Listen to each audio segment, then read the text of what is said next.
His name doesn't matter. History never recorded it. He was a knight, trained since childhood in the art of war on horseback. He had fought before. He knew the sound of arrows, the weight of a lance, the hot chaos of a charge. He did not know what was about to happen.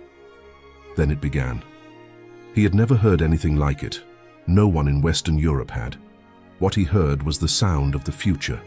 It would take another 300 years before anyone fully understood what it meant. That sound was gunpowder. From bamboo laboratories of 9th century China to laser-guided missiles of the 21st century. Gunpowder is the most consequential chemical discovery in human history. It changed how we fight wars, who fought them, who won them, who held power, who lost it. And it reshaped the entire civilized world more completely than any technology before or since. Today, we'll tell that whole story. Every era, every breakthrough, and through the real, world-changing battles where gunpowder's power was proven and perfected. This is the complete history of gunpowder in war. Stay with us. This story is going to surprise you. To understand where gunpowder came from, you have to understand what they were trying to do. They were trying to live forever. In 9th century China, Taoist alchemists were the most sophisticated chemists in the world. They called their pursuit the search for the grand elixir, a substance that would grant immortality. Emperors funded this research generously.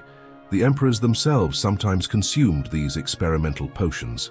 Several of them died from the experiments, poisoned by mercury, arsenic, and lead-based compounds. But sometimes, in their searching, the alchemists stumbled onto things they were not looking for. The exact moment of discovery is lost to history. There is no single eureka moment we can point to. What we do have is a remarkable document.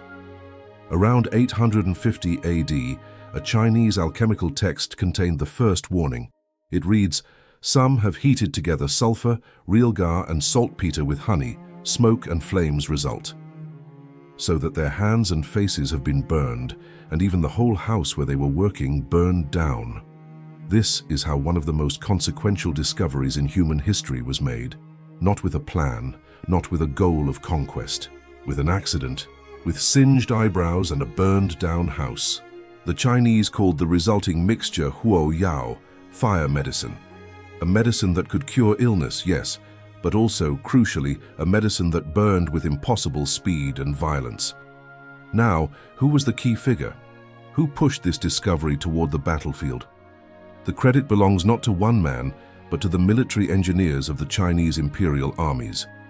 Men whose names are mostly lost, who saw in this accidental substance a weapon. They experimented. They packed the powder into bamboo tubes tied to arrows. When lit, the arrow didn't just fly, it trailed fire, and the tube sometimes exploded on impact. They packed it into clay pots and hurled it by catapult. They found that sealed in a container, the rapidly expanding gas from igniting gunpowder could shatter the container violently. By the late 9th century, gunpowder was being actively deployed in Chinese military operations. And then came 904 AD, the Battle of Yuzhang, 904 AD. The year is 904 AD. China is fracturing. The Tang dynasty is collapsing after nearly 3 centuries of rule, and regional warlords are clawing at each other for dominance. One of these warlords, Yang Xingmi, commands forces near the Gan River in Jiangxi province. His enemy holds positions on the opposite bank, with reinforcing warships moving upstream. Yang Xingmi's military engineers had a problem. They needed to destroy those ships before they could be brought to bear. Traditional fire arrows existed, of course, but the range was limited, and ships could often maneuver away. Then his engineers deployed something different. They had prepared what Chinese records call fei huo, flying fire. These were incendiary projectiles, likely clay or paper containers filled with a gunpowder mixture that included additional flammable materials. They were loaded into the arms of catapults, siege engines already centuries old, and hurled across the water. What happened next was not subtle. The wooden ships, dried by sun and wind, caught fire rapidly. The screaming of sailors and the roar of flames carried across the water. The reinforcing fleet was disrupted. Yang Xingmi's strategic position was secured. Now, to be clear about the technology here, This was not a gun. There was no barrel, no projectile being propelled. This was essentially a sophisticated incendiary grenade, a firebomb hurled by a mechanical arm. The gunpowder was acting as an accelerant and ignition source, not yet as a propellant. But the principle had been demonstrated. You could project fire. You could make fire fall from the sky. You could burn what no one could reach with a sword.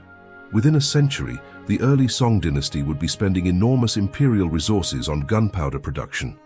By 1044 AD, a military manual called the Wujing Zongyao would describe multiple gunpowder formulas, with different compositions for different effects. Some formulas produced more fire, others more smoke to blind the enemy, others a greater explosive burst. The Chinese were already doing what engineers would do with explosives for the next 1,000 years, tuning the recipe for a specific tactical purpose. How was the gunpowder actually made? In 904 AD, the process was labor-intensive and dangerous. Saltpeter was the key ingredient. It provided the oxygen that allowed the mixture to combust even without air. It was harvested by scraping white crystalline deposits from the walls of stables, latrines, and caves, where nitrogen-rich organic material had decomposed. This was unpleasant work. The saltpeter was then purified by dissolving it in hot water and allowing it to recrystallize. Charcoal was produced by slow-burning wood. Willow charcoal was considered the finest for weapons purposes. As it burned hot and fast, sulfur lowered the ignition temperature of the mixture and added to its heat. The three ingredients were ground together, carefully, since premature ignition was always a risk, and mixed by hand or with wooden tools, never metal, since a spark could cause catastrophe. Early compositions in 904 AD were relatively low in saltpeter, perhaps 50 to 60%. These formulas burned fiercely, but did not yet explode with the shattering violence of later gunpowder. They were fire weapons, not explosive weapons. That change would come. The damage at Yuzhang. Several warships burned. The battle's outcome shifted, and in 904 AD, that was enough to make history. 90 years had passed since Yuzhang. 90 years in which Chinese military engineers had been working steadily, quietly, refining the formula, increasing the saltpeter content, experimenting with additives, developing new delivery systems. By 994 AD, gunpowder weapons had become standard issue in certain elite Song dynasty military units. The formula had improved. Chinese records from this period suggest saltpeter content had risen to approximately 70%. A composition meaningfully closer to the explosive black powder that would dominate world warfare for centuries. At this ratio, gunpowder doesn't just burn. It deflagrates rapidly, producing gas fast enough to create real pressure and concussive force. And then came the siege of Zizhou. The siege of Zizhou, 994 AD. The Liao dynasty, a powerful Khitan state, regularly raided Song territory. In 994 AD, Liao forces besieged the northern Song city of Zizhou. The city's garrison was badly outnumbered. The formidable Liao cavalry pressed their attack. The Song defenders desperately needed every advantage they could find. The key figures were not generals, but nameless Song military engineers, standardizing gunpowder production. The Song dynasty had established a remarkable government-run munitions industry, nearly a millennium before the Industrial Revolution. The defenders of Zizhou deployed the fire arrow, the huojian, a significantly developed form from earlier versions. When ignited, the powder produced thrust, propelling the arrow faster and farther, projecting a terrifying trail of fire. These arrows set fire to siege equipment on impact, creating chaos among the Liao forces. The psychological effect on the Liao horses was profound. Horses instinctively fear fire. The sight, sound, and smell of burning projectiles disrupted the organized siege approach.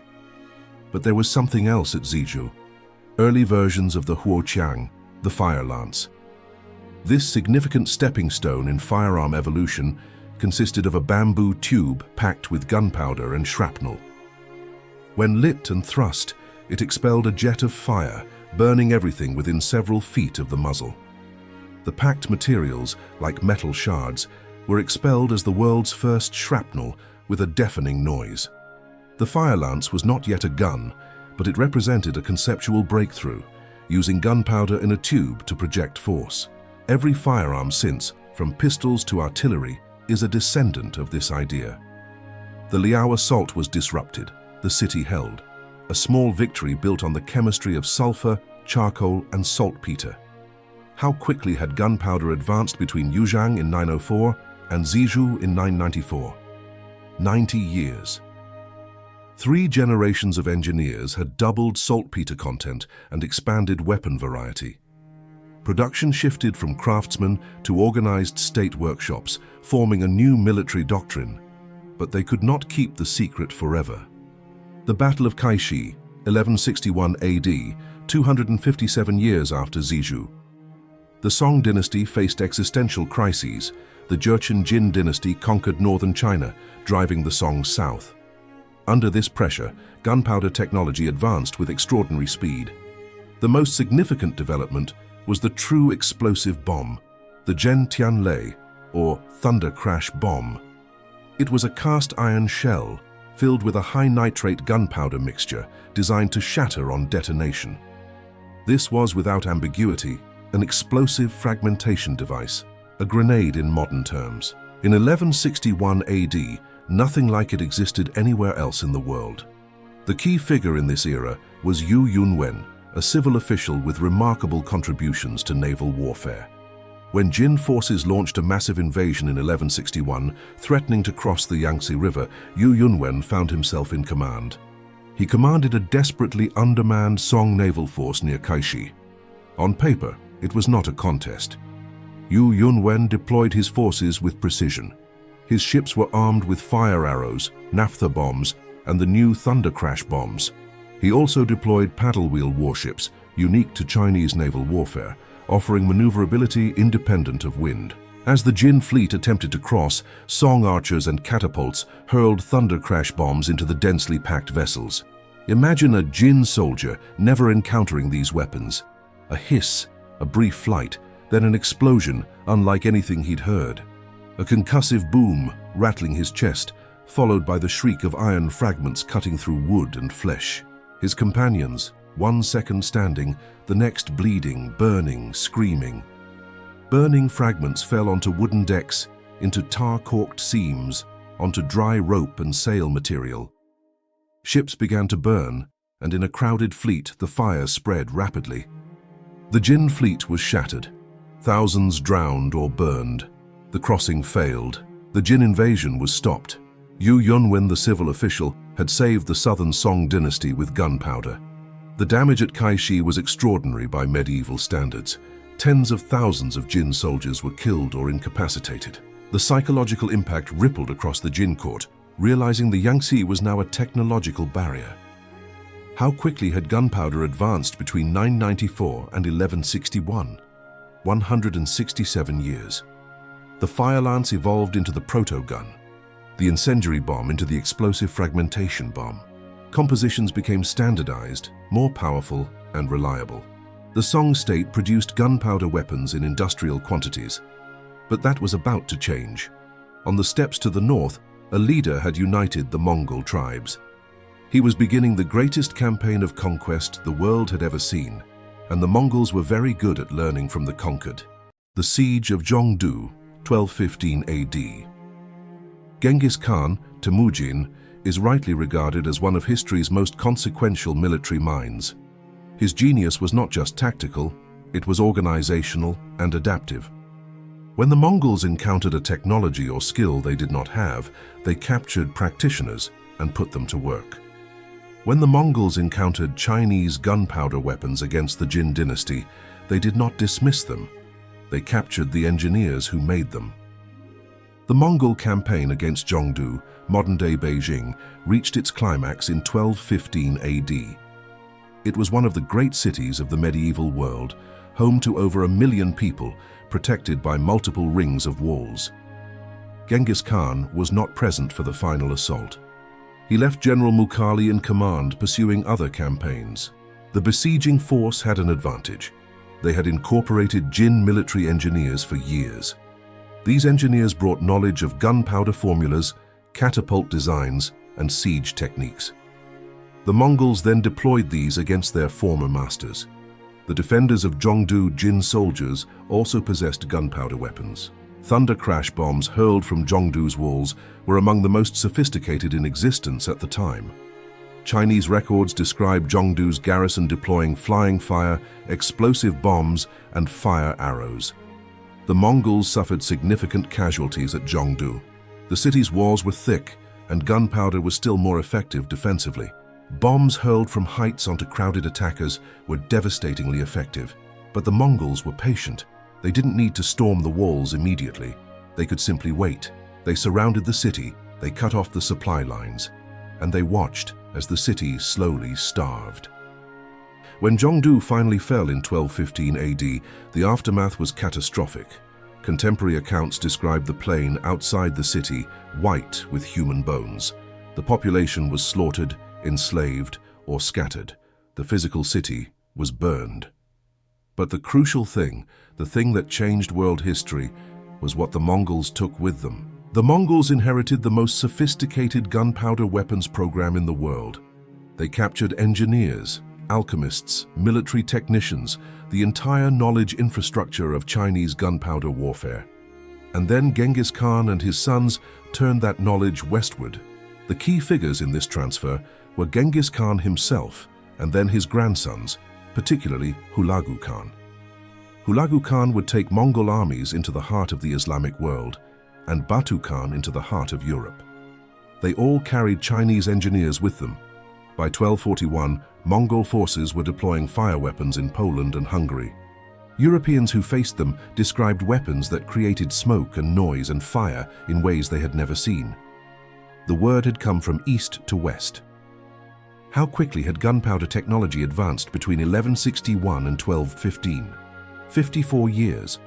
The core chemical formula was essentially mature by 1161. The high nitrate composition was established. What advanced in those 54 years was the engineering around it. More reliable fuses, better casting of iron casings, the systematization of production across an empire. And then the Mongol conquest spread it from one end of the known world to the other. The secret of gunpowder could not be contained. It was moving west, and when it arrived in Europe, the medieval world would never be the same. But first, a question for you. Before we continue, which of these early uses of gunpowder do you think was most significant? The firebomb at Yuzhang in 904, the thunder crash bomb at Kaishi in 1161, or the Mongol transfer at Zhongdu in 1215? Drop your answer in the comments below. We'll feature the best responses in the next video.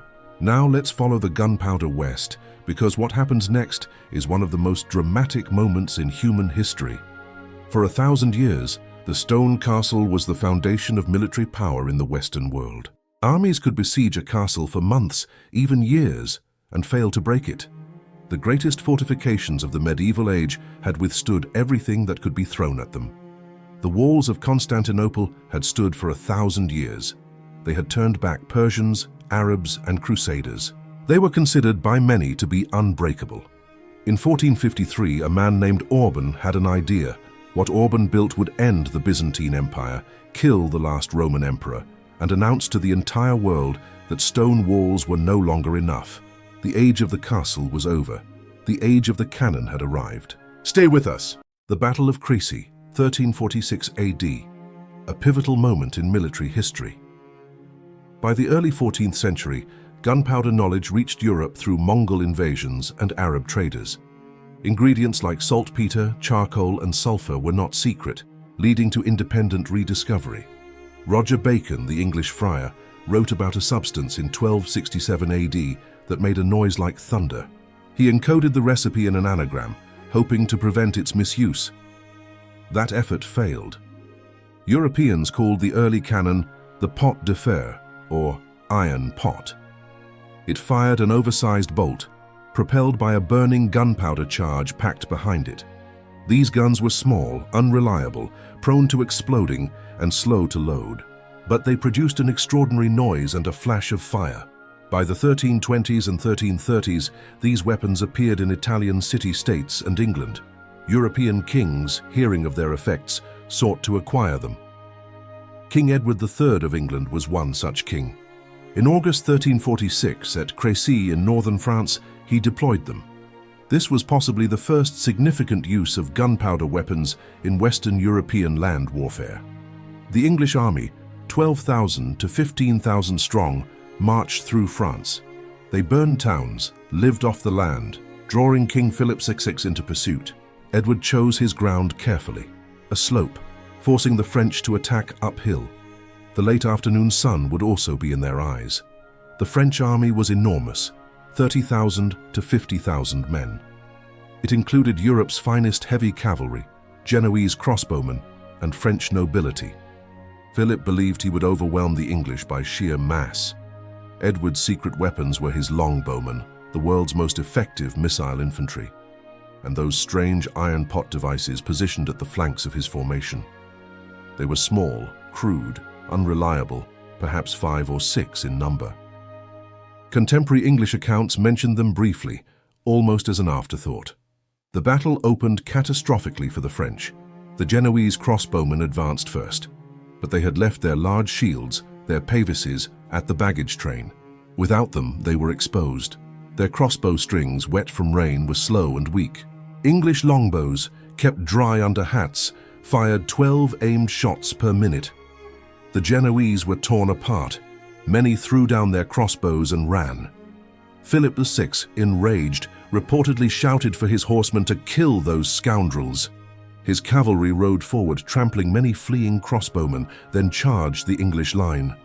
And here, gunpowder appeared. The English guns fired. What did they fire? Iron or stone balls, or large arrows called quarrels. What they produced with certainty was noise, a shattering boom. No one in France had heard such a sound, except perhaps old soldiers from Spain or Italy. Smoke billowed, fire flashed from the muzzles, and the horses flinched. Horses trained for battle, supposed to be steady, stumbled. Some wheeled away. The French cavalry charged the English position 15 or 16 times that evening. 15 or 16 times they were turned back. Each time the longbows sang and the few cannon roared. The slope before the English became thickly carpeted with dead French knights and horses. Casualties at Crécy were staggering in their one-sidedness. The French lost 1,500 knights and men-at-arms, plus 10,000 to 15,000 infantry. This represented an extraordinary slice of France's military leadership. Among the dead, the King of Bohemia, 11 princes, and dozens of great nobles. The English, by contrast, lost perhaps 300 men. The cannon at Crécy did not win the battle. The English longbow did that. But the cannon had appeared. Europe had been introduced to gunpowder. The key figure pushing its use was King Edward III, who deliberately deployed these new weapons. He trusted the technology enough to bring it to the most important battle of his reign. How quickly had technology advanced between Zhongdu in 1215 and Crécy in 1346? 131 years. The technology traveled from China through the Islamic world to Europe, independently developed by European metalworkers into the iron pot cannon, now appearing on major European battlefields. The formula was close to the Song dynasty formula of 1161, high nitrate, fast burning. The delivery system, the iron pot cannon, was primitive, compared to what Chinese engineers were simultaneously developing, but Europe had the seed, and Europe would grow it in ways that would eventually surpass its origin.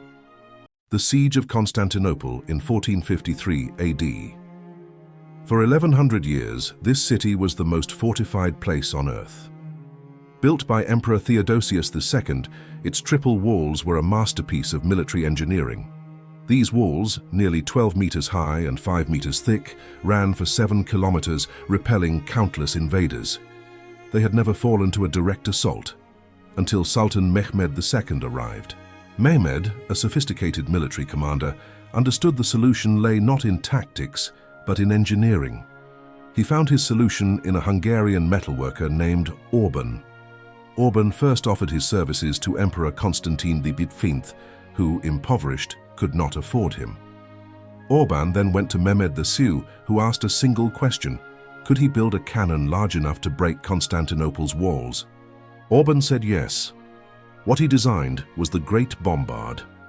It was 8 meters long, with a 75-centimeter barrel diameter, firing 600-kilogram stone balls. This was 4 times heavier than projectiles from the largest trebuchets, accelerated by explosive gas. Moving this cannon required 60 oxen and hundreds of men, constantly repairing the road ahead. It was the most cumbersome weapon, but its power was undeniable. Mehmed II's army numbered between 60,000 and 80,000 men. Constantine V's commanded only 7,000 defenders, including Genoese mercenaries led by Giovanni Giustiniani. The Ottomans had 60 to 70 cannons, plus the Great Bombard. Byzantines had only a handful of small guns. On April 6, 1453, the artillery barrage began. The Great Bombard fired.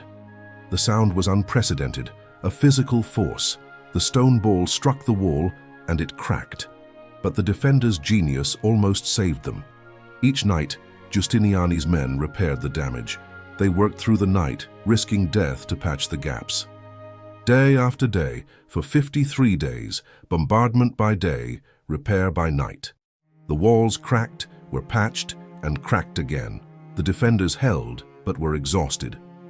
On May 28, 1453, Constantine V attended Mass in Hagia Sophia. He reportedly told them he did not expect to survive the next day. He was right. Before dawn on May 29th, the Ottoman army launched its final assault. Giovanni Giustiniani was wounded, and his Genoese mercenaries lost heart. The Janissaries poured through. Constantine V rode into the breach himself. He was never seen again, identified only by his golden eagle boots. The last Roman emperor.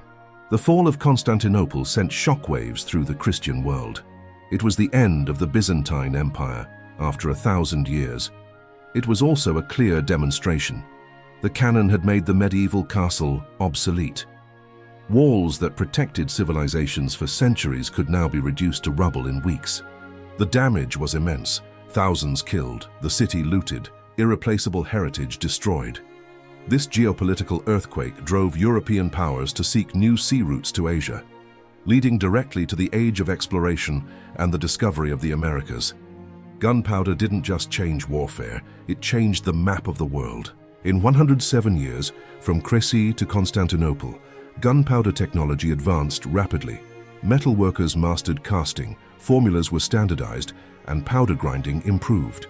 Cannon carriages reduced recoil, making the technology more effective with each decade. But the cannon was still heavy and slow. The next great leap would make gunpowder personal. 106 years separated Pavia from Breitenfeld.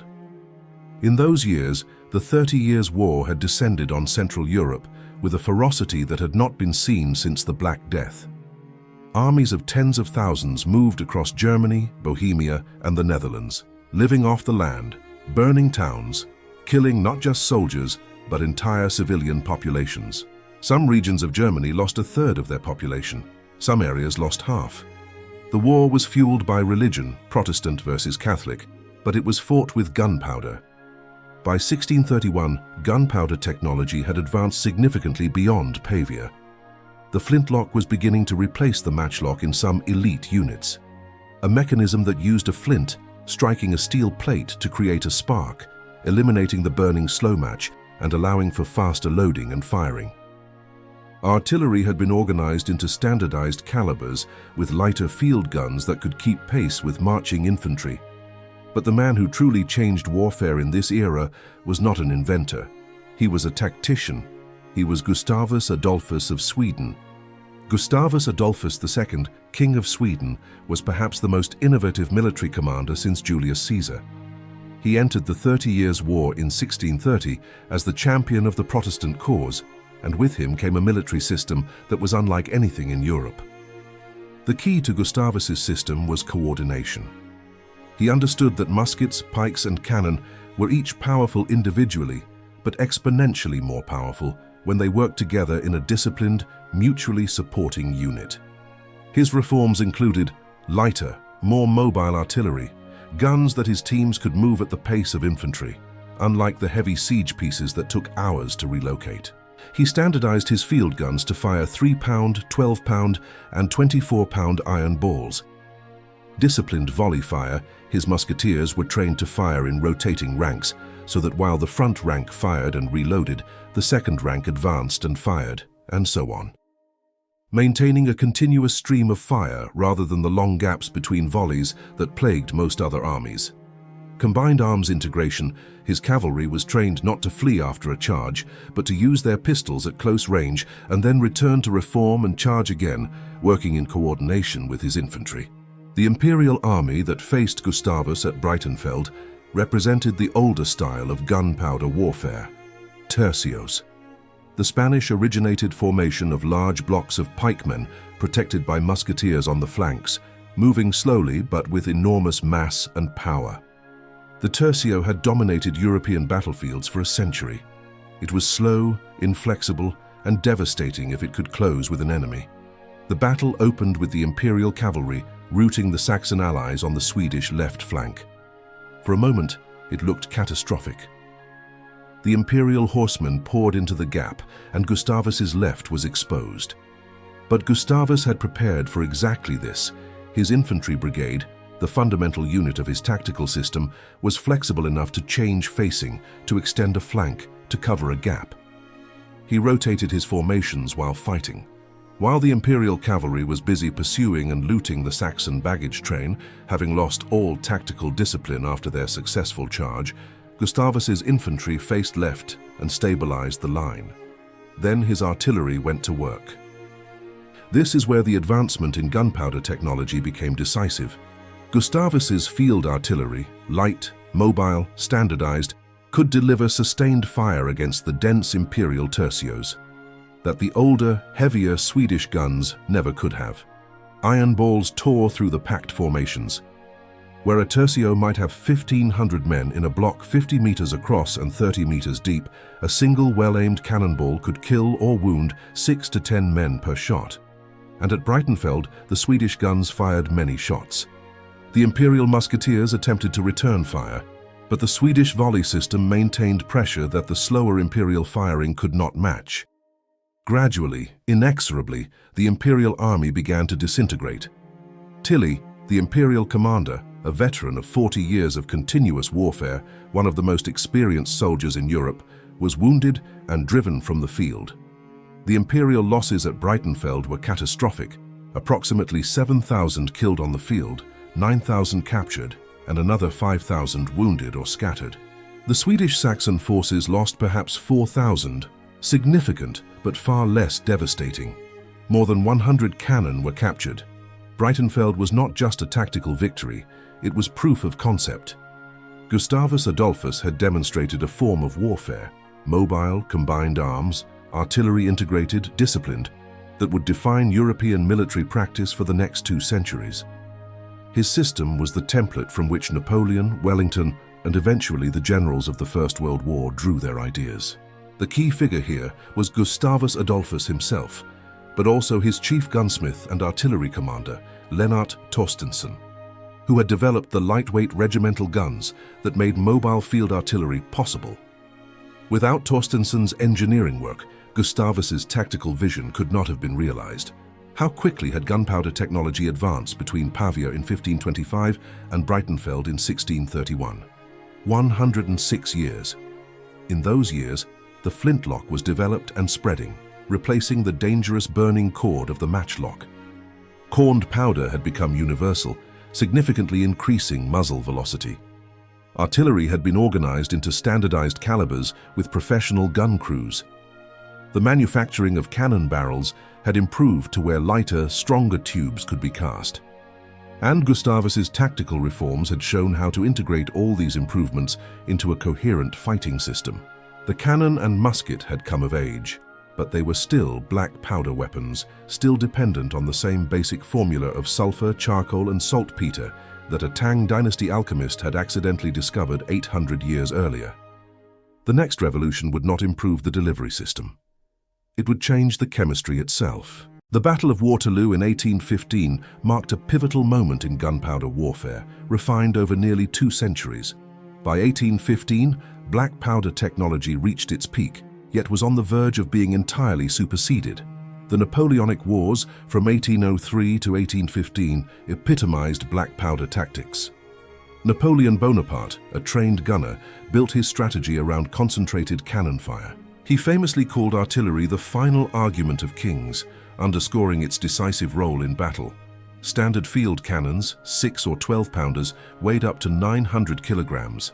They fired solid shot, explosive shells, or devastating canister rounds. Bronze or iron barrels, precisely bored, were served by 7 to 8 men, achieving 3 aimed rounds per minute in ideal conditions. By 1815, muskets were reliable flintlock weapons, deadly at close range. The British Brown Bess and French Charleville were smooth-bore .75 caliber. Accurate to 50 meters for individual shots, their primary use was devastating volley fire at close range, not precision shooting. Napoleon's plan at Waterloo was to concentrate overwhelming artillery fire, disrupt the enemy line, then exploit the gap with infantry and cavalry. His Grand Battery, 84 heavy cannons at the French center, opened fire at 11:30 a.m. Wellington, understanding Napoleon's methods, reverse-sloped his infantry, positioning them behind the ridge crest, invisible to French gunners. Only the front rank was exposed, a simple yet effective counter to the French Grand Battery tactic. However, the ground was waterlogged from the previous night's rain. Cannonballs buried themselves, neutralizing devastating ricochets.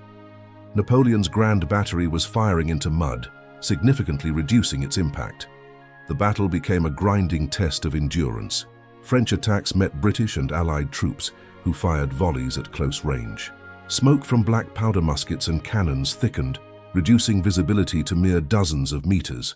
Officers navigated by sound. French cavalry charges broke against British infantry squares. The square, with bayonets leveled, was the answer to cavalry. Cavalry could not break a square that held its nerve. Men inside were safe from cavalry, but exposed to artillery. Napoleon, bizarrely, did not coordinate cavalry charges with artillery fire, leaving the squares to hold. Marshal Ney, the bravest of the brave, led repeated cavalry charges with extraordinary courage but tactical rigidity.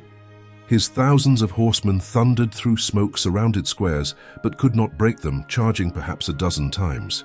Late in the afternoon, the Prussian army of Blücher arrived on Napoleon's right flank, turning the tide.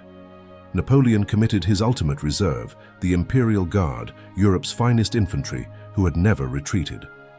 They advanced into the British line. The British Guards appeared from behind the ridge and fired a concentrated volley. The Imperial Guard faltered. Wellington waved his hat forward, and 70,000 men advanced. The Imperial Guard broke. Word spread, "La Garde recule."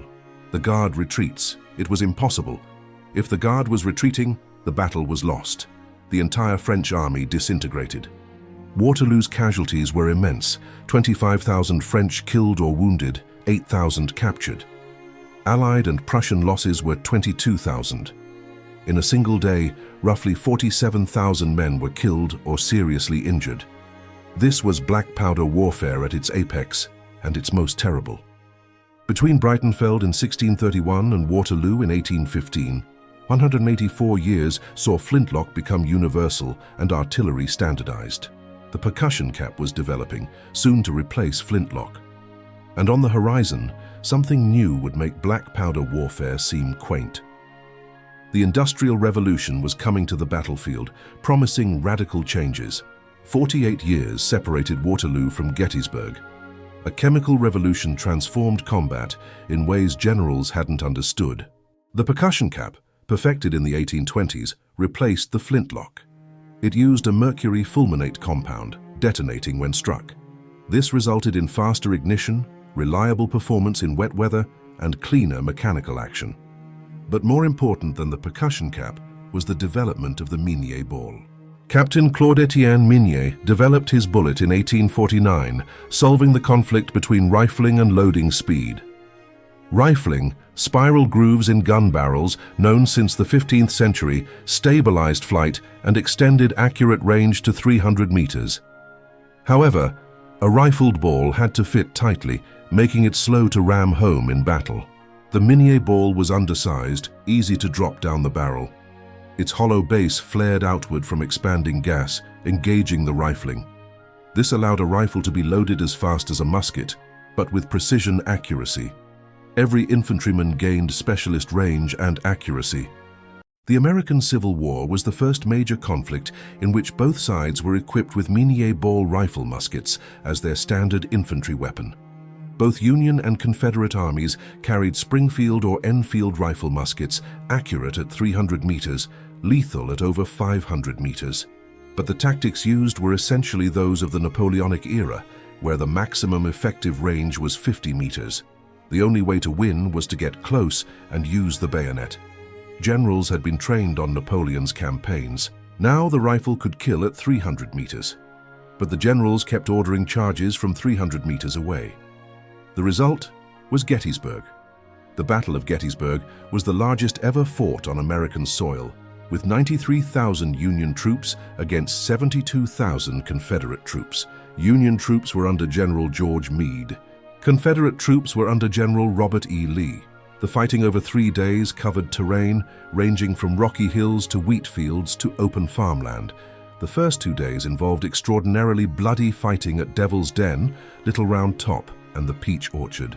Brutal infantry combat in which the new rifle muskets cut men down at ranges that seemed almost impossible. Confederate assaults made ground and lost it. Union lines bent and held. The casualties mounted hourly. But the third day, July 3rd, 1863, contains what may be the single most iconic example of military technology outpacing military tactics. Pickett's charge. Key figures are Robert E. Lee, who ordered the attack, believing the Union center had been weakened, and Major General George Pickett, whose division would form the spearhead. There was also James Longstreet, Lee's most trusted corps commander, who pleaded with Lee not to make the attack. He said he could not look at the open ground and believe any army could take it. Lee ordered it anyway. At approximately 1 p.m. on July 3rd, the largest artillery bombardment ever seen in the Western Hemisphere began. Approximately 150 Confederate cannon opened fire on Cemetery Ridge simultaneously. The barrage lasted nearly 2 hours. The sound was heard in Philadelphia, 85 miles away. But Confederate artillerymen were handicapped by the black powder of 1863. It produced enormous amounts of white smoke. After the first few minutes, the gun crews could not see their targets. They were firing blind. The Union artillery commander, Henry Hunt, made a calculated decision. He ordered his guns to slow their fire, simulating damage and confusion so that the Confederates would believe their barrage was having effect and proceed with the infantry assault. Hunt was saving his ammunition for what he knew was coming.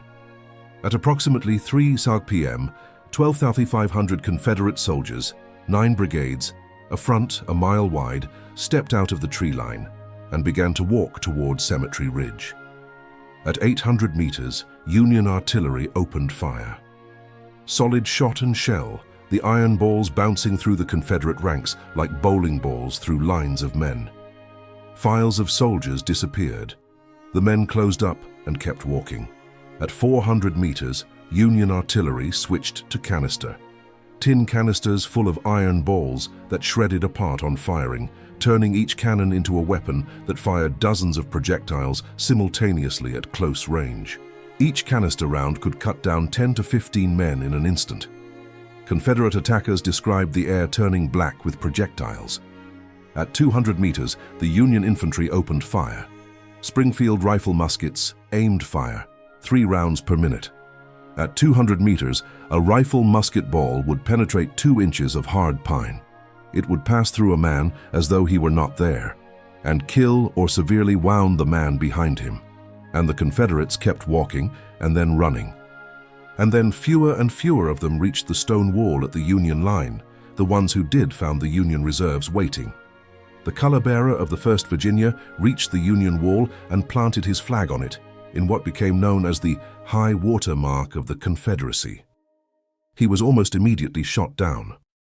Of the 12,500 men who crossed that field, roughly 6,000 were killed, wounded, or captured, a casualty rate of approximately 50% in less than an hour. Entire brigades were effectively destroyed as fighting units. When the survivors returned to the Confederate lines, Lee rode forward to meet them and reportedly told General Pickett, "This has all been my fault." It was one of the only times in the war that Lee publicly accepted responsibility for a defeat. The total casualties at Gettysburg over 3 days, approximately 23,000 Union soldiers killed, wounded, or missing. Approximately 28,000 Confederate soldiers killed, wounded, or missing. 51,000 Americans in 3 days. It remains the deadliest battle ever fought on American soil. The rifle, musket, and minié ball had changed the mathematics of the infantry assault beyond what any general trained in the Napoleonic era had yet adjusted to. The defender with a rifle could kill at 3 times the range of the attacker who needed to get close. The tactical advantage of attack, surprise, momentum, initiative, was obliterated by technology. How quickly had gunpowder technology advanced between Waterloo in 1815 and Gettysburg in 1863? 48 years. In those years, the percussion cap had replaced the flintlock. The minié ball had made rifled firearms practical for the whole infantry. Breech-loading rifles were being developed. Artillery fuses had become more reliable, allowing explosive shells to be used instead of solid shot. The American Civil War was being fought with weapons that were, in a critical sense, more powerful than the tactics used to employ them. The next leap would be even more brutal, because the next step was not better bullets or better barrels. The next step was making gunpowder itself obsolete. In 1916, the British Army fired 1.5 million artillery shells in 1 week. 1.5 million. When the infantry finally climbed out of their trenches and walked forward into the smoke, the German machine guns were waiting. 57,000 British soldiers became casualties on the first day, the worst day in British military history. The industrial age had arrived on the battlefield, and gunpowder, transformed, reinvented, made more powerful than any alchemist in 9th century China could have dreamed, had become capable of something its inventors never imagined. Not just killing men, killing them by the hundreds of thousands, in a day. This is what happened when the age of high explosives began. The Battle of Sedan, 1870 AD, and the Somme, 1916 AD. The story of gunpowder's most dramatic reinvention begins not with a battle, but with a chemistry accident. In 1845, Swiss chemist Christian Friedrich Schönbein was experimenting in his kitchen, his wife's kitchen, which she had forbidden him to use for chemistry. He accidentally spilled a mixture of nitric and sulfuric acid on the wooden table. He grabbed the nearest cloth to mop it up, his wife's cotton apron. He rinsed it out, hung it over the stove to dry, and it exploded. The cotton fibers had been nitrated. The acid had reacted with the cellulose of the cotton to create cellulose nitrate, or gun cotton. Gun cotton burned almost instantaneously and with enormous power, far more powerful than black powder. But it burned so fast it tended to explode violently rather than deflagrate as black powder did.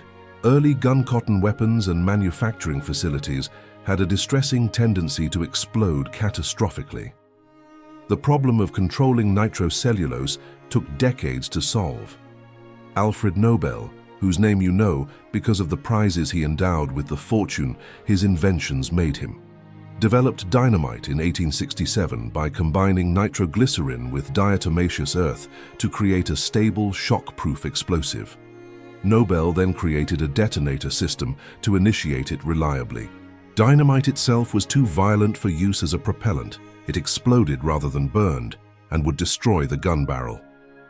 But Nobel went on to develop a smokeless propellant called ballistite in 1887. A combination of nitrocellulose and nitroglycerin formed into rods or pellets that burned controllably and with enormously greater power than black powder.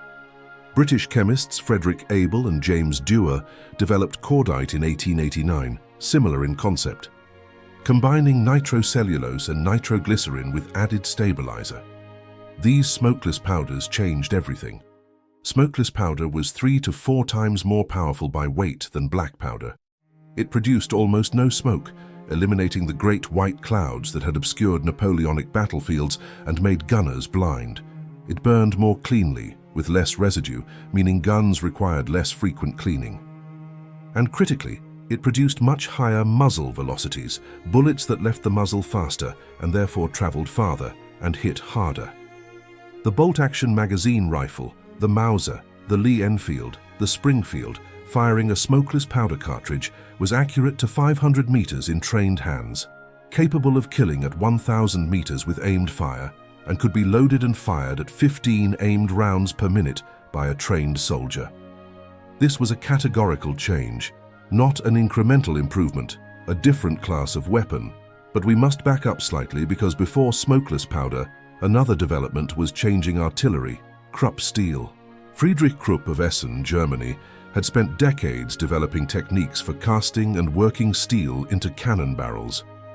Steel was far stronger than the bronze and cast iron that had been used for centuries, allowing thinner, lighter barrels that could withstand higher pressures, meaning larger charges, meaning more powerful shots. The Krupp breech-loading steel cannon also had an improved breech mechanism that allowed it to be loaded from the back rather than the muzzle, dramatically faster to reload. The Battle of Sedan, September 1, 1870 AD. At Sedan in 1870, the Prussian army facing the French had approximately 800 Krupp steel breech-loading cannon. The French had bronze muzzle loaders, technically inferior in range, rate of fire, and accuracy. The French gun was a weapon of the 1840s. The Krupp gun was a weapon of the future. The Prussian commander was Helmuth von Moltke the Elder, perhaps the most methodical strategic mind of the 19th century. A man who had studied military logistics and geography with a precision no commander before him had matched. Moltke had organized the Prussian railway system to mobilize troops faster than any French force could respond. He had equipped his army with the best available technology, and now he had surrounded the French army of Chalon, including the Emperor Napoleon III himself, at Sedan. The Battle of Sedan was not really a battle. It was an artillery demonstration. The Krupp guns on the heights opened fire and simply did not stop. The French artillery attempted to respond, but their shorter-range, slower-firing guns could not reach the Prussian positions. French cavalry charged the Prussian artillery lines and were shattered. French infantry attempted to break out in multiple directions and were driven back each time by artillery fire. The Emperor Napoleon III, unwilling to see more of his men killed uselessly, personally rode out under a white flag. He surrendered himself and his entire army, 104,000 men, to the King of Prussia. The French Second Empire effectively ended at Sedan. The damage, approximately 17,000 French killed and wounded, nearly 21,000 captured that day before the formal surrender, then 104,000 taken prisoner. The Prussians lost approximately 9,000. It was the most one-sided major battle in European history since Napoleon's great victories, and it was achieved primarily through superior artillery. Now jump forward 46 years. The guns had become enormously bigger. The charges were smokeless powder. The shells were precision-fused explosive devices, and there were millions of them. The Battle of the Somme, July 1st to November 18th, 1916. At the context, it is 1916. The First World War has been going for 2 years. The Western Front has settled into an apparently immovable stalemate. 2 lines of trenches, separated by a strip of land called No Man's Land, stretching nearly 800 kilometers across France and Belgium. The generals on both sides had thrown massive attacks at each other and failed to break through. The answer, they believed, was more artillery. General Douglas Haig, commanding the British Expeditionary Force, approved a plan for a major offensive on the Somme River. The preparatory artillery bombardment would be unprecedented in scale, 1,437 British guns firing for 7 days, delivering over 1.5 million shells onto a 24-kilometer front. 1.5 million shells, 7 days. The key figures pushing this operation were Haig and his French counterpart Joseph Joffre, but also the industrial organizations behind them, the British Ministry of Munitions under David Lloyd George, which had spent the previous year radically expanding shell production because the army had been running out of ammunition at a dangerous rate. By 1916, shells were produced in factories running 24 hours a day, 7 days a week. Women workers, who had never worked in industry before the war, operated lathes, presses, and fuses. The production of explosives was an industrial process comparable to the production of automobiles. Gunpowder, now meaning TNT, ammonium nitrate composites, and other high explosives, was manufactured by the tens of thousands of tons. The bombardment of July 1916 was supposed to destroy the German trenches, cut the barbed wire, kill the German defenders, and leave the British infantry with nothing to do but walk forward and occupy the ruined German line. At 7:28 a.m. on July 1st, 1916, the barrage lifted. At 7:30 a.m., the whistles blew. Approximately 100,000 British soldiers climbed out of their trenches and walked forward. The bombardment had not destroyed the German trenches. The Germans had built their trenches 30 feet underground, deep enough that even the heaviest artillery shells could not penetrate them. They had sat in their bunkers for 7 days and nights, while the earth above them heaved and roared. When the barrage lifted, they had 60 seconds to climb out, set up their machine guns, and wait. The machine gun, the Maschinengewehr Aero 8, the Vickers, the Lewis, was itself a product of smokeless powder and industrial manufacturing. It fired up to 600 rounds per minute from a belt of metallic cartridges. One gun, properly positioned and with a clear field of fire, could kill hundreds of men. The Germans had dozens of them, covering every approach across no man's land. The British soldiers who walked into that fire were not cowards. They were not fools. They were carrying 30 kilograms of equipment, in many cases unable to run even if ordered to, walking toward a storm of lead at 600 rounds per minute. Across ground churned into craters and cut with unbroken wire. By the end of July 1st, 1916, the British Army had suffered 57,470 casualties. 19,440 were dead. It was the worst day in British military history. The Somme continued until November 18th. Final casualties, approximately 419,000 British and Commonwealth, 204,000 French, 434,000 German. Over 1 million men killed or wounded in 141 days. For territorial gains measured in kilometers. How quickly had gunpowder technology advanced between Gettysburg in 1863 and the Somme in 1916? 53 years. In those years, black powder had been almost entirely replaced by smokeless powder in military use. TNT and other high explosives had replaced black powder in shells. The breech-loading bolt-action rifle had become universal. Machine guns had appeared, barbed wire had appeared, poison gas had appeared, tanks had appeared. The destructive power available to an army had increased by orders of magnitude, and the tactics, the doctrine of how to use these weapons, had not kept pace. Men were still ordered to advance across open ground toward defended positions. The gap between firepower and tactics cost 1 million men. The gap would never be fully closed. It would narrow as tactics adapted.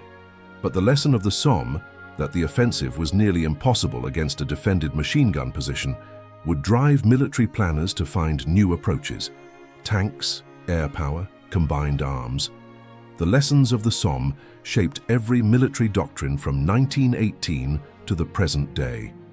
The Battle of Kursk. 27 years separated the Somme from Kursk. In those years, the lessons of the First World War had been studied, absorbed, partially understood, and partially misunderstood by every major military power. The Second World War was, in many ways, the reckoning for what the First had taught. The tank had been developed specifically to break the trench stalemate. Armored, tracked vehicles that could cross no man's land under machine gun fire and crush barbed wire brought mobility back to a battlefield. The tank was the tactical answer to the machine gun.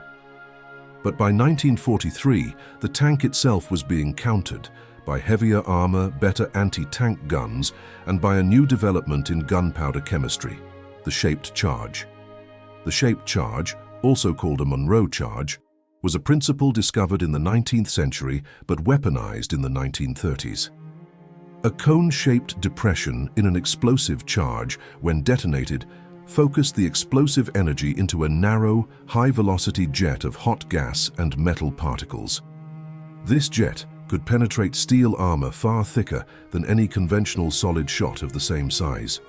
The heat round, high-explosive anti-tank, put a shaped charge in an artillery shell or rocket. Suddenly, infantry could carry weapons that could kill tanks. The Battle of Kursk in July 1943 was the culmination of everything gunpowder technology had produced to that point. It involved approximately 2 million men, 6,000 tanks, 4,000 aircraft, and 40,000 guns on both sides. It was the largest land battle in human history.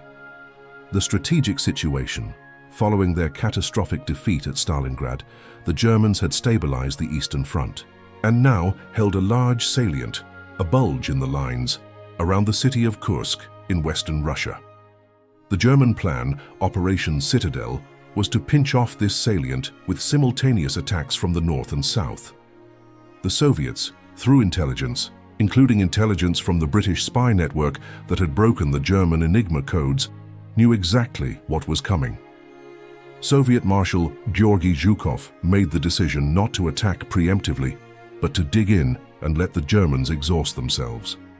The Soviets built the most elaborately prepared defensive system in the history of warfare. 8 lines of trenches extending 300 kilometers in depth, millions of anti-tank mines, artillery positioned in depth for counter-battery fire, anti-tank gun screens positioned to engage German armor at close range. The entire system was designed to funnel German tank attacks into killing grounds prepared in advance. The key figures at Kursk were many, but let us focus on 2. Georgy Zhukov, the Soviet strategic commander, whose patient, methodical defensive plan would prove decisive, and Vasily Chuikov, whose performance at Stalingrad had shown how close-quarters urban fighting could neutralize German tactical excellence. On the German side, Field Marshal Erich von Manstein had proposed the operation months earlier when the conditions were more favorable.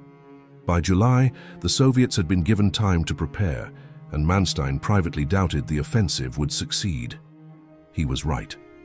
At 4:30 a.m. on July 5, 1943, Soviet artillery opened fire in a counter-preparation bombardment, attacking the German artillery and assembly areas before the German offensive could begin. It was the largest artillery barrage in Soviet military history to that point. The Germans were caught in their assembly areas, their tank crews climbing into their vehicles, their artillery crews preparing to fire. The shells fell among them. Then the Germans attacked anyway.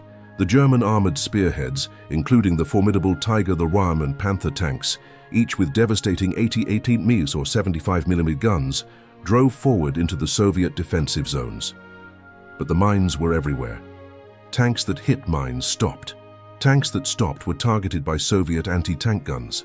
Soviet artillery had pre-registered on the minefields, so they dropped shells on the German engineers who came forward to clear the mines.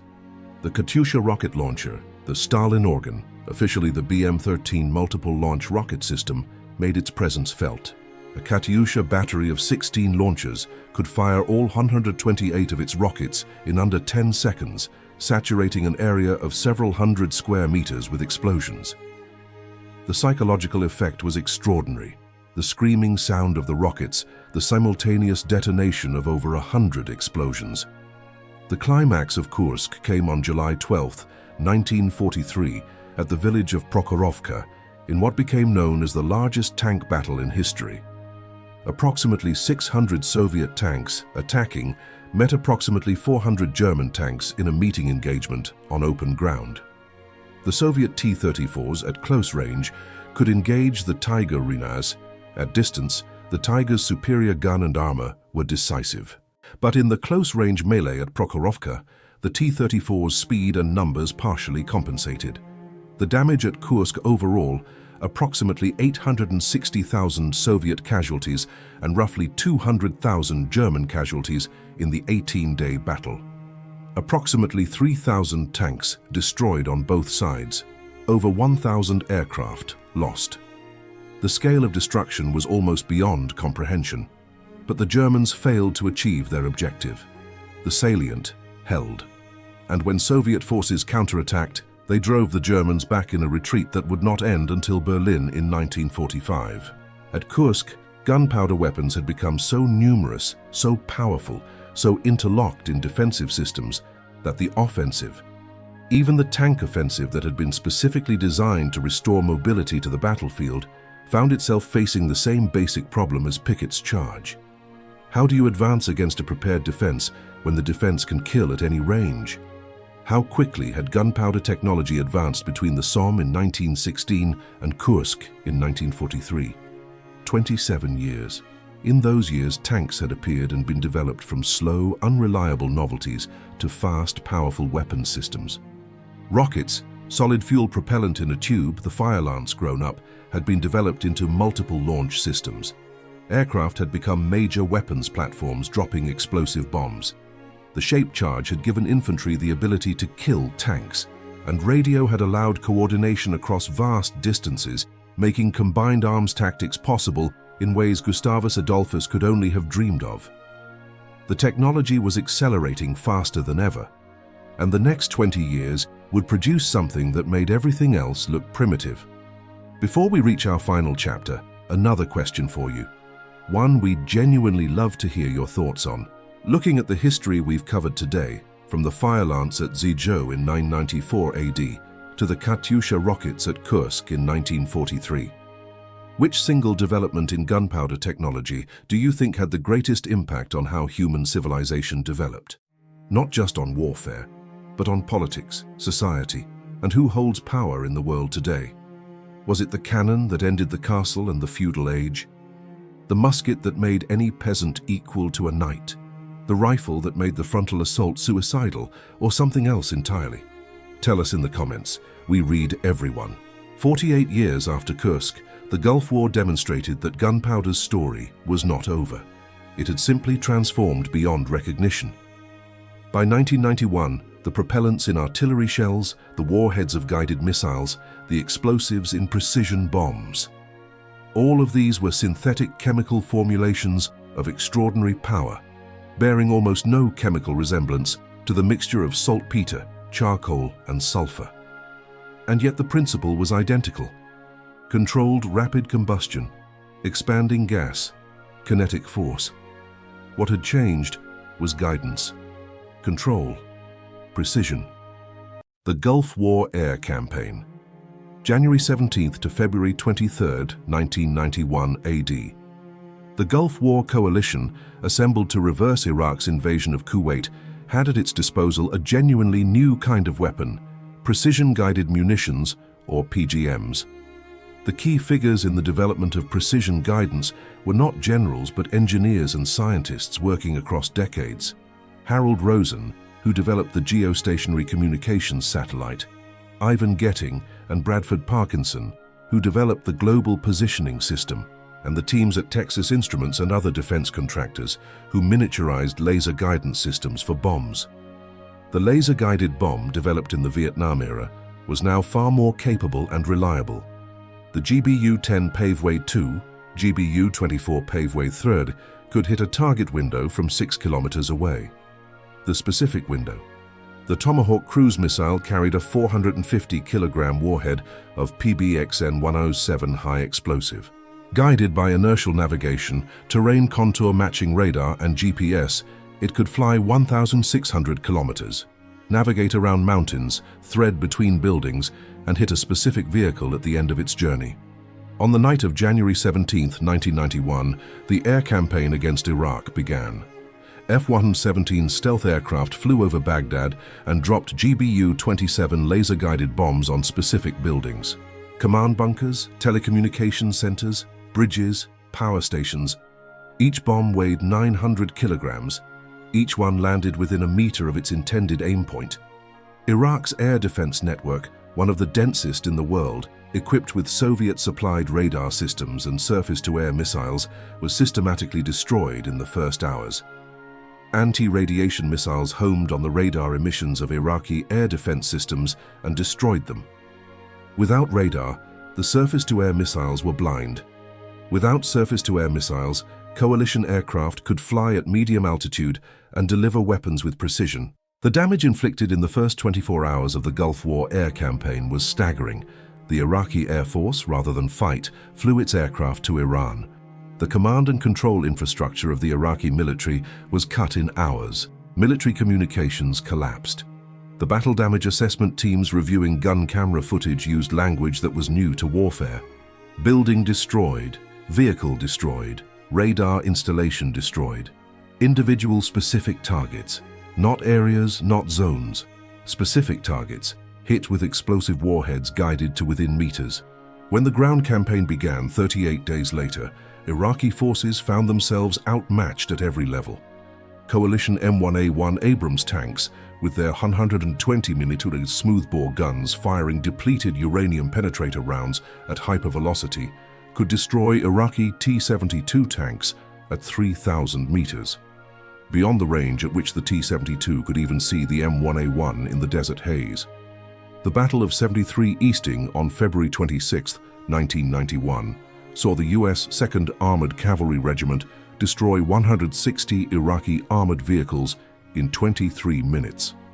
The U.S. force lost one Bradley fighting vehicle. The lopsidedness was almost incomprehensible, a ratio of casualties that would have seemed impossible in any previous era of warfare. The Gulf War killed approximately 20,000 to 35,000 Iraqi soldiers. The coalition lost 383 killed in action, of which 190 were Americans. The ground war lasted 100 hours. 100 hours. 1,000 years of gunpowder development had produced this. A war of precision, speed, and lethality that earlier commanders could not have imagined. How quickly had gunpowder technology advanced between Kursk in 1943 and the Gulf War in 1991?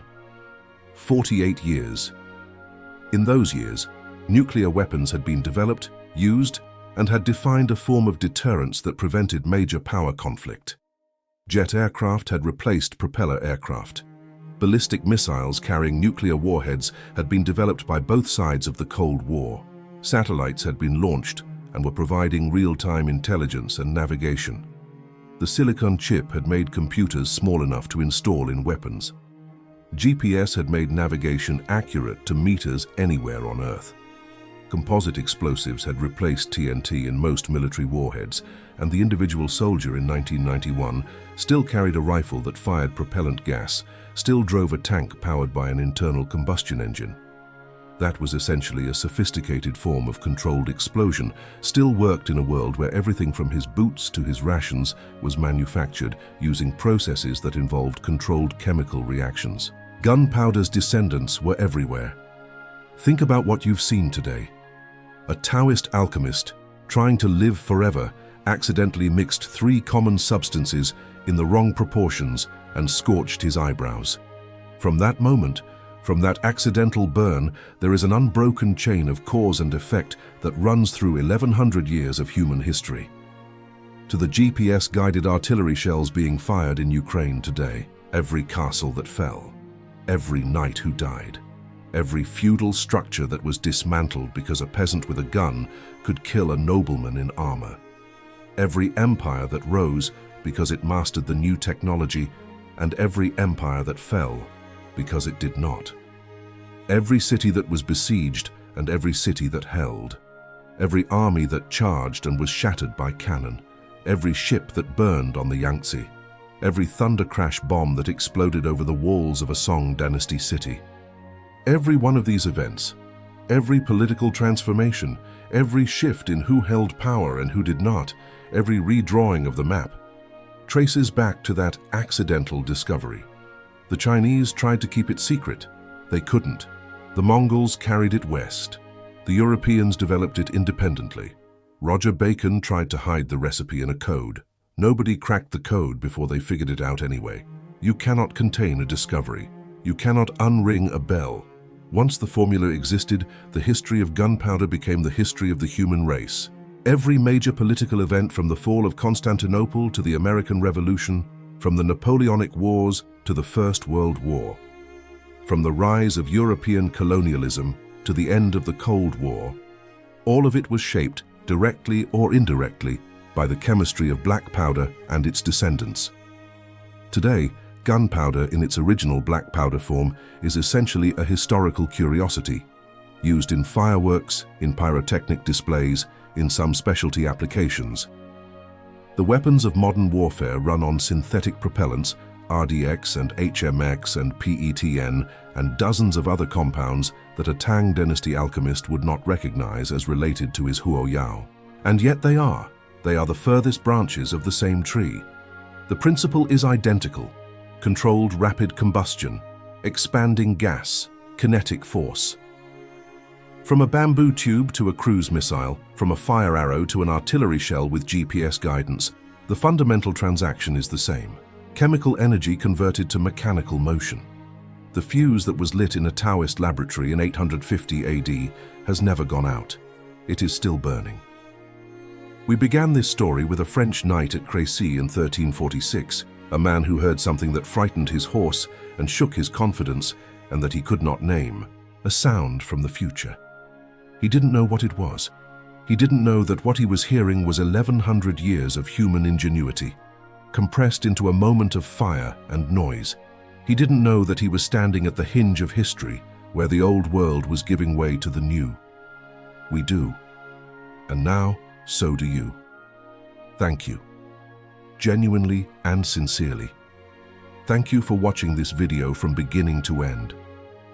This story took enormous research and care to put together, and sharing it with you means everything to us. If you made it this far, you are exactly the kind of viewer this channel exists for: curious, patient, willing to sit with a story long enough to understand it fully. If this video gave you something, a new appreciation for the weight of history, a new understanding of how the world we live in was built by forces that began long before any of us were born, then please consider sharing it with someone who would feel the same way. Every subscriber, every share, every comment helps us make more videos like this one. We have many more stories to tell: the history of steel, the history of the printing press, the history of the ship. Every technology that changed the world, examined the same way, through the battles, the people, the moments when the future arrived and nobody fully understood what they were looking at. If you want to be there for those stories, hit subscribe. We'll be here. Thank you for watching. The fire has never gone out. Cheers.